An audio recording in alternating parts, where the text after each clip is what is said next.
Hey guys, welcome back to ArtosisCasts. Today, we're going to be taking a look at two very strong ASL caliber players that don't get cast quite enough, I think, anywhere, including on this channel. In the top left, we have one of the strongest Terrans in the world. It is Ssak. And his opponent in the bottom right, none other than Killer. Now, these two players, Killer, aka Baxter, you should remember him. He has very good results overall in ASL. Always looks quite strong, but like maybe not quite like a round of 8 guy, right? Like he's someone that he's in the round of 16. I'm not surprised at all. If he's not in ASL, I'm actually a little bit surprised.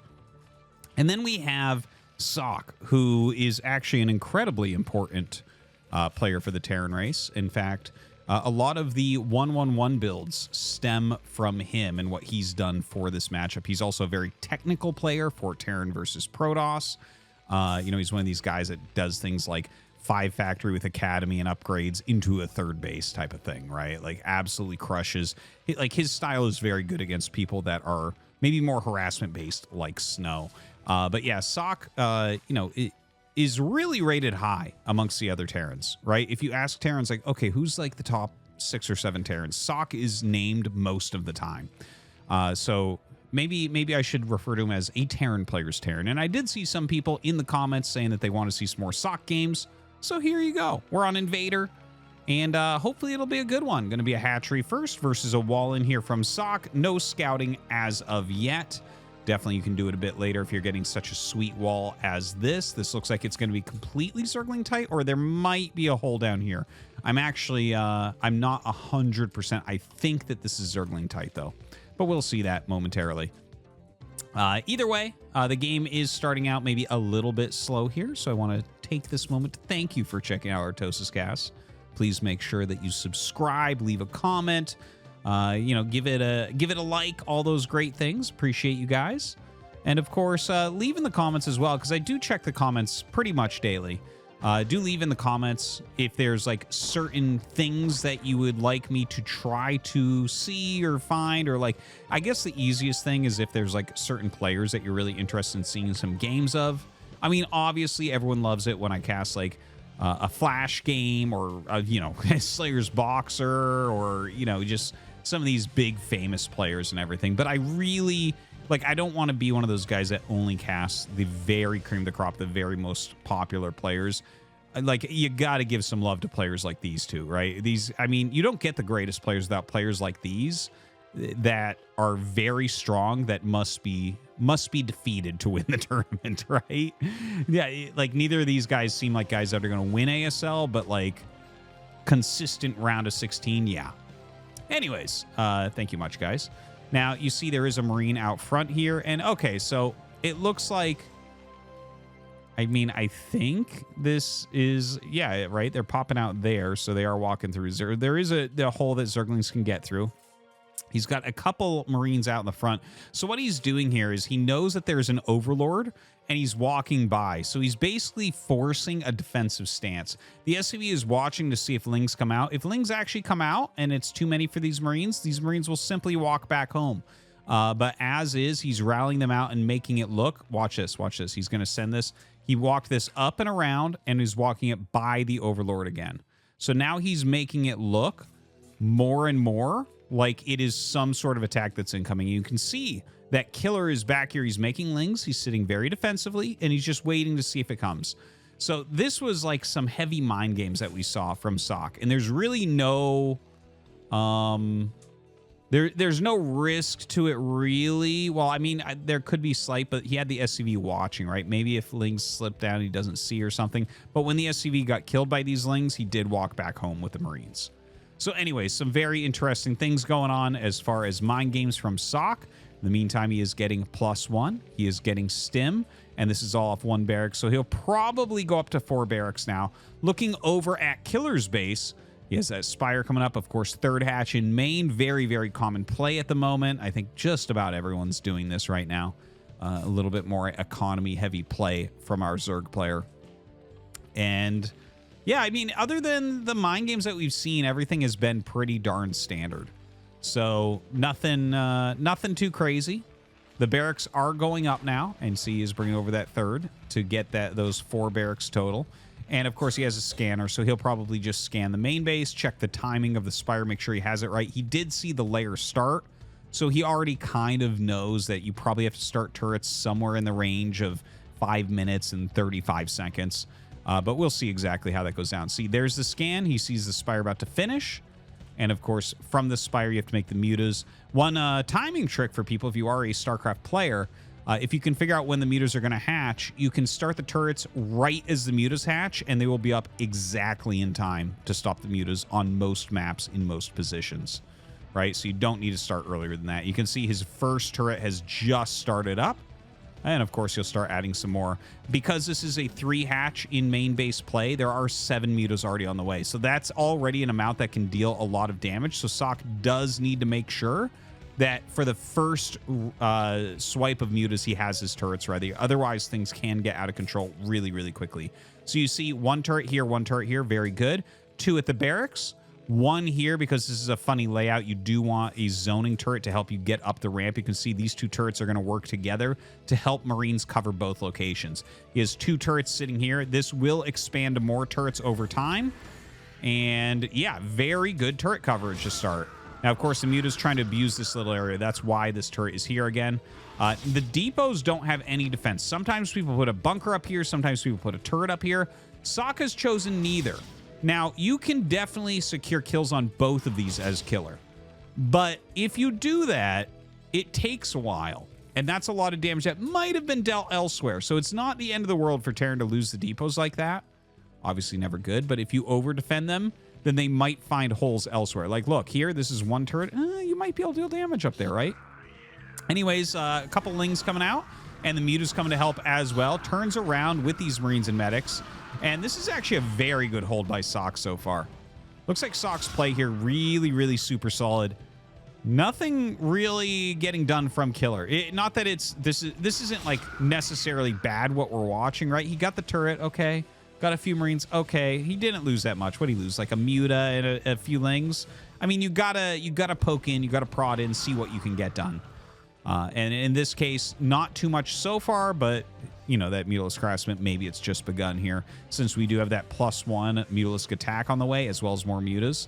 The Queen's Nest is coming up now, as well as the Hydralisk Den. Checking over here, the factory is floating, so we're obviously not going to see any sort of tank push, although there might be a timing for that. It would be a very, very sharp one, a very tight one indeed, so probably better to just let that go.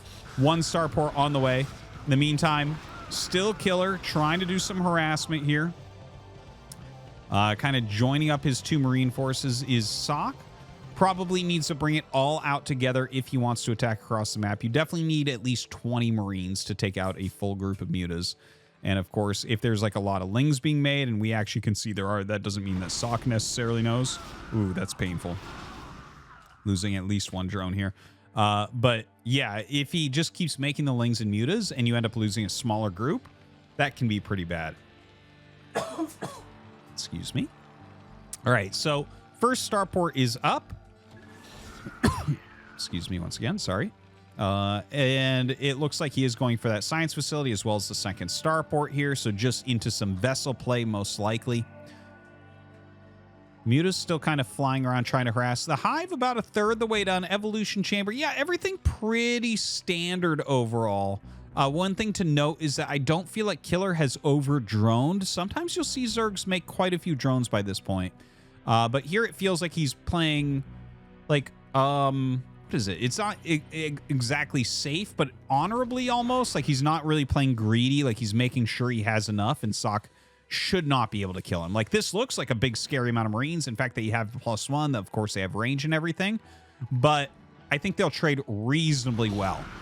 But it's not like, I don't think we're gonna watch Killer just get run over. And this is probably one of the reasons why Killer is such a solid Zerg that does well all the time. A lot of Zergs try to skimp on things like units to get that drone count out higher. Here you can see that Killer he's making exactly what he needs.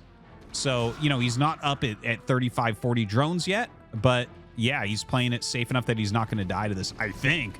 Here comes the stimmed attack into the natural. 3 lurkers finish. Ooh, he does get the scan off, but the mutas actually come out and screw up that AI. Very good control here from Killer. He actually only loses 1 lurker. That was a little bit dicey for a moment. Obviously, if those were already done, 0 damage will be dealt because they're pre-burrowed, but as is, Ssak tried to take that fight.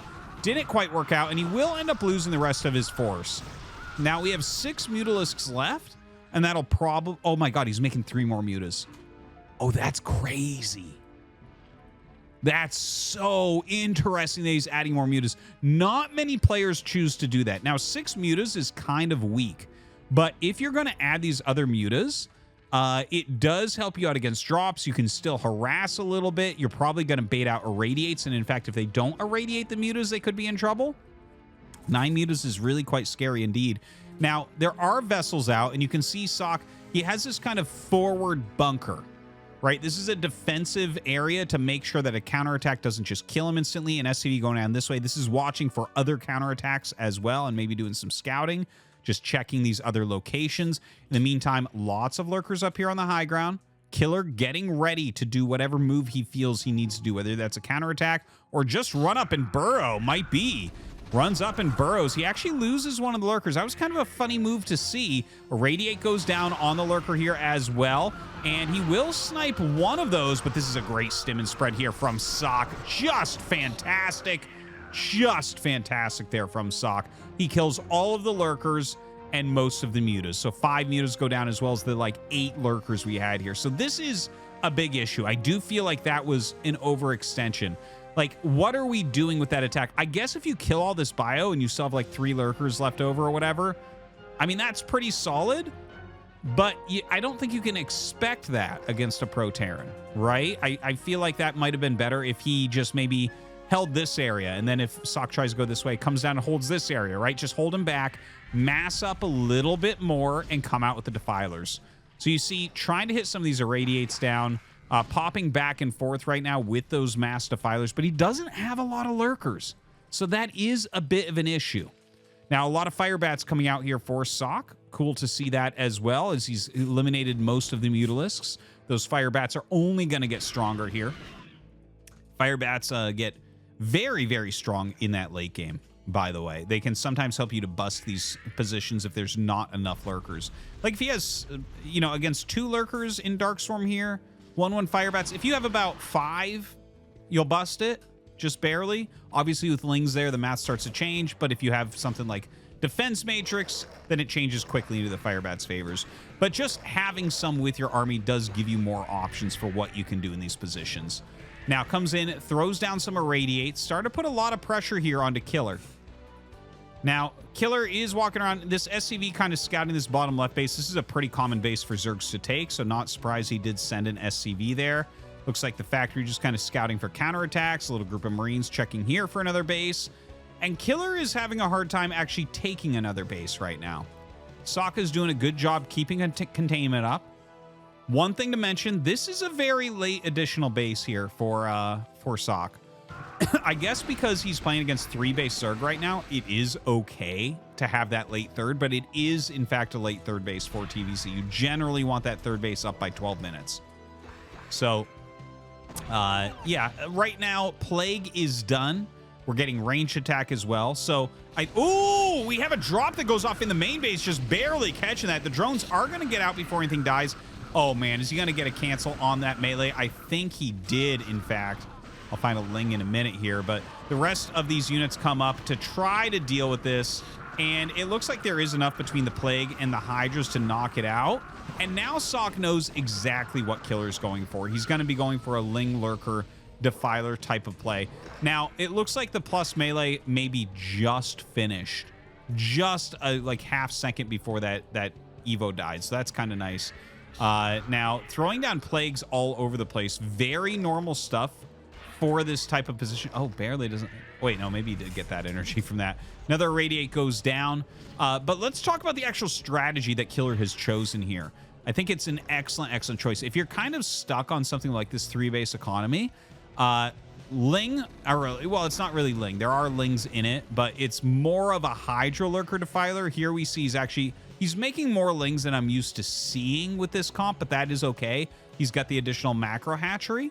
But basically what you're looking to do is to kind of utilize Plague over and over and over. You zone everything out with those Hydralisks. Between speed and range upgrades, it becomes very hard to actually hit irradiates onto Lurkers and onto Defilers. And if you try to irradiate Hydras, first off, they're not worth that much. Second off, they can turn into a Lurker egg. So it can become a very frustrating thing to play against. And that is what he's going for. It's also a very grindy composition that can really prolong the game. It's incredibly hard to kill the Zerg player that goes for that set of units. So we'll see about that. But one thing to note, once again, is it feels like he's going more Lurker Ling heavy with Hydras as a side note, which is not as popular, but I have seen it a little bit lately. So we'll see what Killer is able to get done. Obviously, the Lings are great Defiler food and work amazingly with those Dark Storms. Does throw the Dark Storm down there. That is a sick Plague. Plague all over these Marines and Medics. The vessels, every single vessel gets plagued as well. In the meantime, we have a few Lurkers down here stopping this smaller group of Bio from canceling out the 4th base. He needs that 4th base because it is 3 base versus 3 base right now. So this is a very important moment in this game. Can Killer hold on to this hatchery? He needs it so badly. Now, he actually still has good gas counts, right? This is 3.5 minutes more gas. So, you know, it's going to be a while before he's really out of anything. But you do need that 4th gas because you're playing against so much from Ssak at this point. Now, he only has 2 starports. He really could and should add another one. It can be very hard to macro that. Would love to see that from Ssak, who, by the way, is attacking multiple positions right now. Group of Bio going towards the front. The front actually doesn't have that much. Does pop a couple Lurkers out. So the Lurker's going to help immensely, or he blows up those fire bats in a matter of seconds. Now, look at this. That is a lot of red vessels. If he can get a muta up there, see, he's making 1 muta. A muta is perfect for this situation. Now, the Hydras will zone these well, but if you just bring a muta up and just like right-click on vessels, the glaives can kill up to 3 vessels at a time. So that would be huge. Now, another big drop coming out here from Ssak. A great thing to do against this style. You know, it's not quite as mobile as some of these other strats that we see from Zerg. And he does throw the Plague down. Looks like he's not going to lose too much of consequence.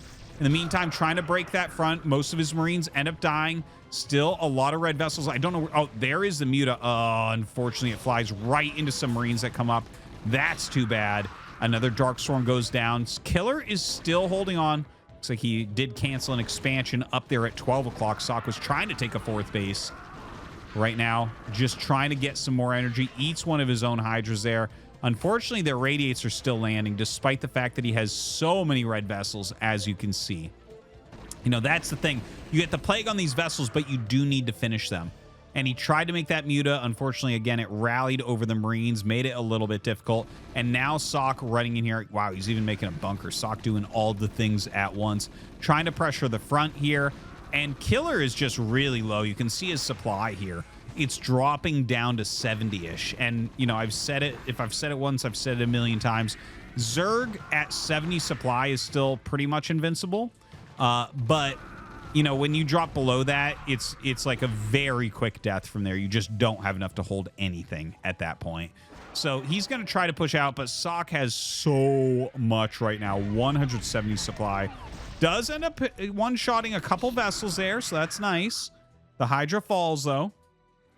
Still a lot of irradiates left here. Going to want to irradiate absolutely everything. The value he's been gaining is too much. Another drop to that main base. And honestly, the writing's on the wall. I think that Killer, he did a good job in the early portions of this game. He's got some great plagues off, but wasn't able to reduce the vessel count. And at the pro level, if you're not reducing the vessel count, like you're eating so many irradiates, the value over time is absurd. You know, eventually there's enough vessels that they're basically irradiating everything of value coming out. And that's kind of where we're at, although the Hydras are zoning them a little bit. Honestly, at this point, you irradiate Hydras as well. You have so many vessels. It looks like he's sending them home. Maybe he's going to repair them finally because they're all so close to death. But even if they all died at this point, I don't think Killer has enough to come back. He's below 70 supply. I'm expecting a GG here any moment. And, you know, he'll be able to clean this up. He can still hold on here. He can still hold on here, just barely by the skin of his teeth everywhere. But realistically, you know, you have to take more bases. You have to come out here. You have to clear all this. And while you're clearing this, there's going to be more dropships headed towards the main. Yeah, he's going to just GG. That's it. Ssak going to take down Killer. Hope you enjoyed. Thanks for watching.